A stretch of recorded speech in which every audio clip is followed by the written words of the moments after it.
că Yad Vashemul de aici, de la Ierusalim, Muzeul Yad Vashem de la Washington, Monumentul Holocaustului din București sunt simboluri a ceea ce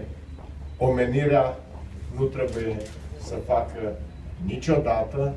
plecând de la discriminare. Sunt simboluri care ne arată unde se poate ajunge atunci când oamenii urăsc alți oameni, atunci când politicieni iresponsabili încearcă să parvină la putere, stimulând ce este mai rău în om,